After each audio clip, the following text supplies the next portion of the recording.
Hey, welcome back to our channel. Thanks for tuning in. In this video, I want to tell you 12 things that you cannot do in the national parks. So we live around a lot of national parks here in the Rockies, and I kind of take it for granted that people might know some of these things, and some of them are common sense, but a lot of them you might not know, and especially if you're not from around here, you haven't been to national parks a lot. Before we start, I just want to make sure that you understand there's a distinction between the National Park Service and the Forest Service. It is important that you understand the difference because when you go to a national park like Grand Teton or Yellowstone, surrounding them is a lot of Forest Service land and they have different rules. Okay, so this video is just about the National Park Service rules. So number one, you cannot remove anything from the national parks.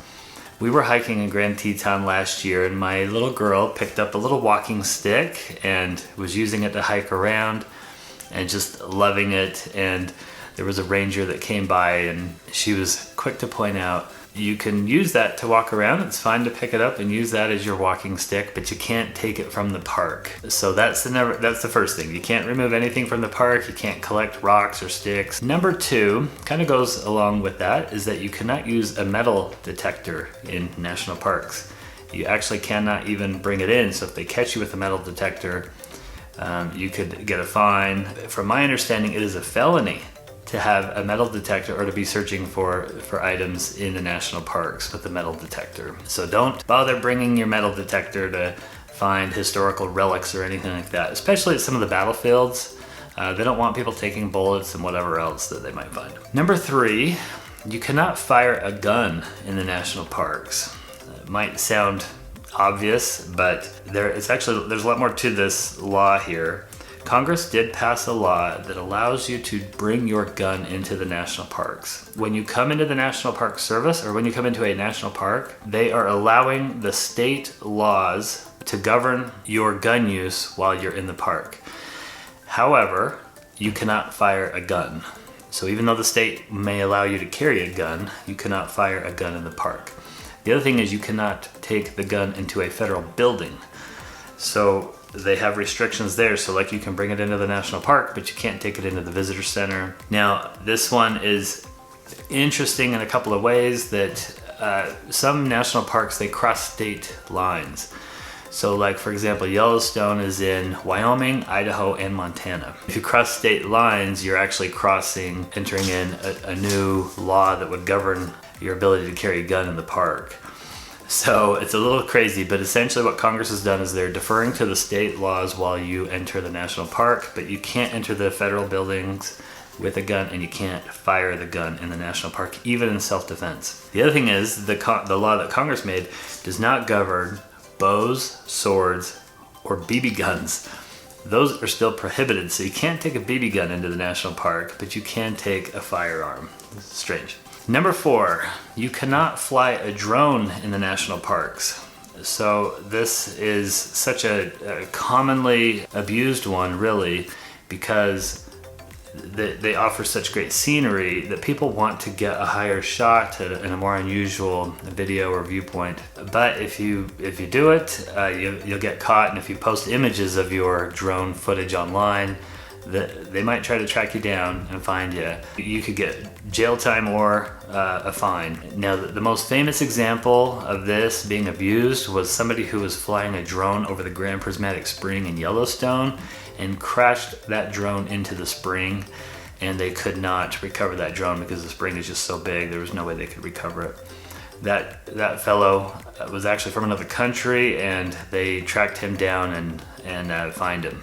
Number five, you cannot bring outside firewood into national parks as a whole. Now each park would have their rules on this that you need to look up carefully before you go. But generally speaking, what they do not want you to do is to bring firewood from your home city, so you buy it at your local gas station or something, and take that with you to the national park and use it while you're camping to make your fires. And this is because when you do that, it might bring in foreign insects, non-native insects into that forest, and they are brutal on the trees. There's a huge problem right now with these forests that are getting eaten up by some of these insects.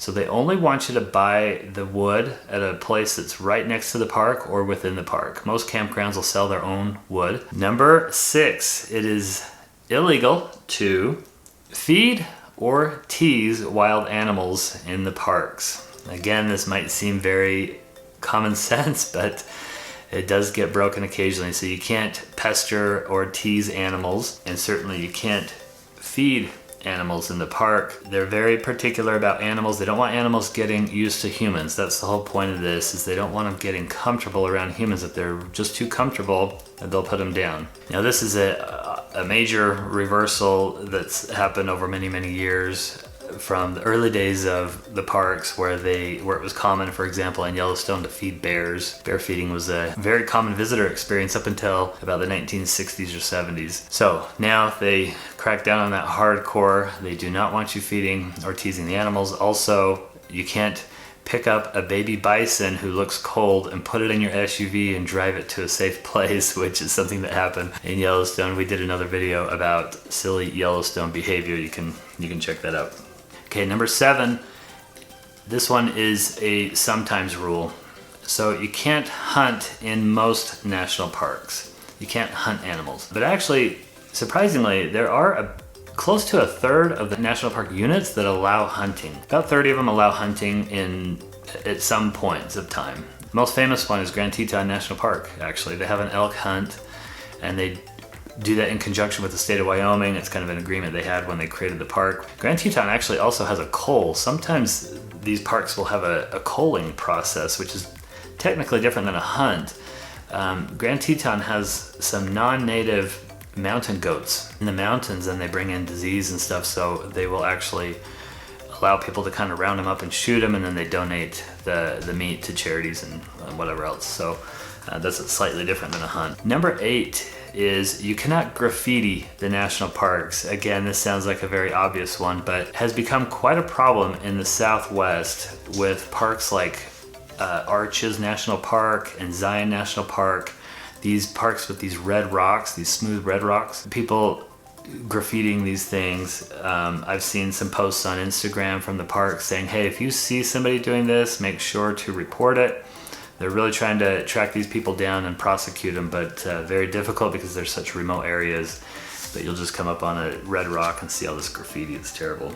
Number 9, you cannot smoke marijuana in the national parks. Plenty of states recently have legalized marijuana, but remember that the national parks are federal property, and the federal law is still that marijuana is illegal. And in fact, they will prosecute you if they find you doing this. There's an attorney that I saw online who represents a lot of people that are caught in Yellowstone. One of the biggest problems is you go to a campground, you can't get in, so you sleep in your car, you have a smoke, and then the ranger comes up to see how you're doing because you're just in your car, and if they smell that marijuana, they'll prosecute you. So it could be a problem. And then also, not only will they prosecute you, but they'll put you on like a drug testing probation thing. So even if you go home to your home state, which is legal, they'll still drug test you. So that's a big one you want to avoid. Number 10, you cannot throw rocks in the national parks. They don't want you to create some sort of an avalanche of rocks, and they don't want you hitting people, of course, or hitting wildlife. So this was actually kind of a surprising one to me. A good thing nobody saw me when I visited Yellowstone about 8 years ago, because my son was throwing rocks everywhere. I had the biggest problem trying to get him to stop throwing rocks, as he was a wild little boy at the time. Number 11, you cannot leave the trail usually. Okay, so they make trails, obviously, hiking trails, to prevent people from just stampeding all over the ground and ruining nature. And like in Yellowstone, for example, they have boardwalks so that you don't ruin the geyser formations or fall into them. And those are hardcore. If you leave the boardwalks in Yellowstone, you could get prosecuted. Other places are a little more lenient depending on the area. So some places like at Arches, you hike out across this red rock to Delicate Arch, for example, and there's really not a trail, you're just hiking across red rock. But for the most part, don't leave the trail in the national parks. Number 12 is a sometimes rule. Pets. National Park Service is not pet friendly. So they do allow you to bring them into the parks, but for the most part, you can't take them on the trails because they don't want them bothering the wildlife or giving diseases to the wildlife. They typically, they don't let you leave them in the car when you go hiking and stuff like that. So they're really not pet friendly. You can have them in your campground. They have to be on a leash, but it can be a real inconvenience to bring your pet to the national parks. Okay, those are 12 things that you cannot do at the national parks. Of course, there are plenty of things that you can do at the national parks. We are covering right now Yellowstone and Grand Teton and Zion National Park on our website, on our YouTube channel. So we're gonna expand out and cover more, but there's just so much to cover on these, just so many cool things.